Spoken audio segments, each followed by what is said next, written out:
เจ้าหน้าที่ตรวจพบ3ล้อเครื่องวิ่งมาจากบ้านดอนแพงชป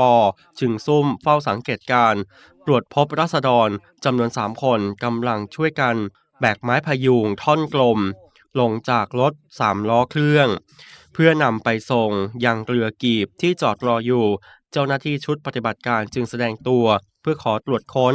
เมื่อทั้ง3คนเห็นเจ้าหน้าที่จึงพากันวิ่งหลบหนีสามารถจับกุมได้ไว้1คนทราบชื่อภายหลังคือนายถนอมพรหมลักษณ์คนขับรถ3ล้อพ่วงเครื่องหน่วยจึงนำตัวผู้ต้องหาของกลางเข้ามาสอบสวนขยายผลตรวจสอบที่บก.ร้อยทพ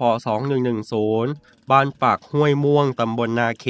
อำเภอบ้านแพงจังหวัดนครพนมเจ้าหน้าที่สอบถามผู้ต้องหาชื่อนายถนอมพรหมลักษณ์อายุ64ปีอยู่บ้านเลขที่150หมู่ที่7บ้านดอนแพงอำเภอบ้านแพงจังหวัดนครพนมพร้อมของกลางไม้พยุงจำนวน3ท่อนท่อนละ1เมตรรถ3ล้อเครื่องสีน้ำเงินยี่ห้อไดฮัตสุจำนวน1คันไม่ติดแผ่นป้ายทะเบียนรถจักรยานยนต์ยี่ห้อ Honda MSX สีดำหมายเลขทะเบียน1กไก่จจาน884สนจำนวน1คันและเรือกีบขนาดกลางพร้อมเครื่องยนต์1ลำเจ้าที่จึงนำตัวผู้ต้องหาพร้อมของกลางนำมาที่บก.ร้อยทพ2110อยู่ระหว่างการประสานหน่วยงานความมั่นคงในพื้นที่ตรวจสอบนำส่งดำเนินคดีตามกฎหมายต่อไป